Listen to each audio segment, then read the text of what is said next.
Apa yang berlaku dalam perang Badar ni? Tuan-tuan, bila Nabi SAW berhijrah daripada Mekah ke Madinah,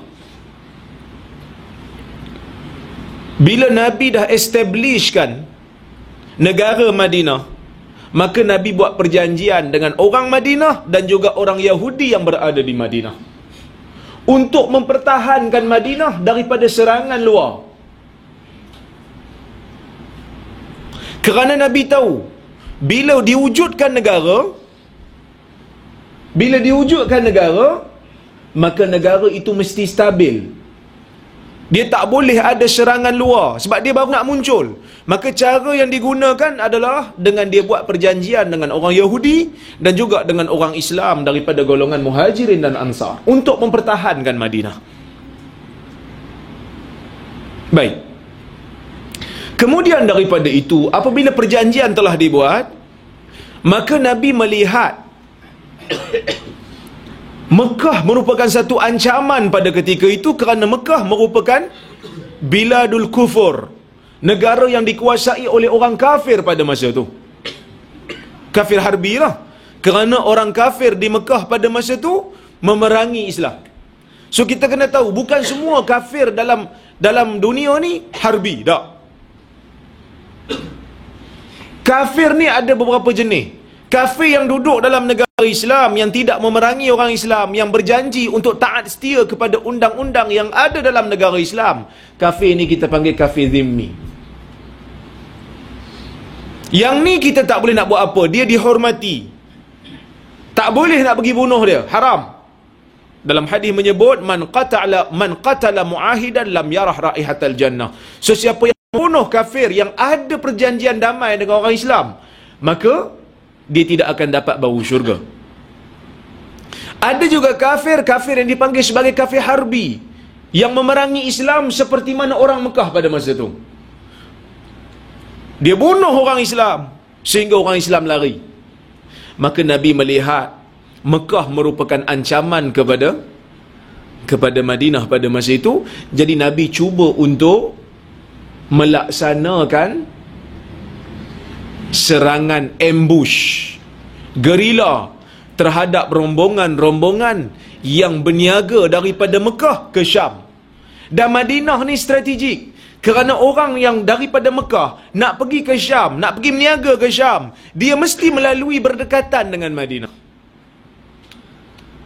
Maka sebelum tu dah ada serangan-serangan yang dibuat. Cuma serangan tu serangan yang kecil, rombongan tu rombongan yang kecil. Sebab tu orang kata, kalau orang tanya saya, boykot ni ada asal tak dalam Islam? Boykot produk memang tak ada. Tapi kalau ikut fikrah nak melemahkan musuh ahli sunnah, musuh Islam, dia ada asal, nak bagi tekanan. Kerana Nabi sebelum daripada berlaku peristiwa Badar, Nabi hantar beberapa kumpulan untuk ambush rombongan-rombongan Quraisy, nak melemahkan ekonomi Quraisy, memberi tekanan kepada Quraisy. Kerana Quraisy sangat membenci dan memusuhi Islam pada masa itu. Maka bila Nabi dapat tahu Abu Sufyan bawa rombongan yang dipenuhi dengan harta daripada Mekah ke Madinah, yang mana kekayaan tu milik orang Quraisy, maka Nabi pun tanya pada sahabat dia, ni dengar cerita Abu Sufyan akan melalui kawasan yang berdekatan dengan Madinah. Jadi siapa-siapa yang teringin nak pergi rampas harta tu, mari ikut. Itu asal dia. Pergi bukan keluar nak perang, pergi cuma nak ambush. Dia ada beza. Kalau pergi nak perang, kelengkapan dia banyak, makanan dia bawa banyak. Tapi ni nak pergi ambush satu rombongan yang bukan tentera. Maksudnya, kalau senjata yang dia bawa pun senjata yang sangat minima. Sebab dia bukan nak pergi serang tentera, dia cuma nak buat ambush je. Makanan pun bawa sikit saja. Di sini ada dua benda yang disebut oleh Syekh Muhammad Sa'id Ramadan Al-Buti dalam kitab The Fiqhus Sirah. Ada orang kata saya tak pakai buti. Kita pakai buti. Kita rujuk kitab buti. Semua orang kita ambil kalau ada manfaat, kan? Kita bukan memusuhi mana-mana. Syekh Muhammad Sa'id Ramadan Al-Buti dia bercerita, dia kata di antara faedahnya yang boleh diambil di sini, yang pertama sekali, kafir harbi ni, kalau dia tu dah memusuhi Islam, harta dia tidak dihormati lagi. Maksudnya kita boleh rampas harta dia, kerana dia tu sendiri tidak dihormati lagi. Kerana dia memusuhi Islam, dia bunuh orang Islam, maka pada masa tu pemerintah orang Islam boleh serang dia, dan hartanya boleh diambil. Itu satu.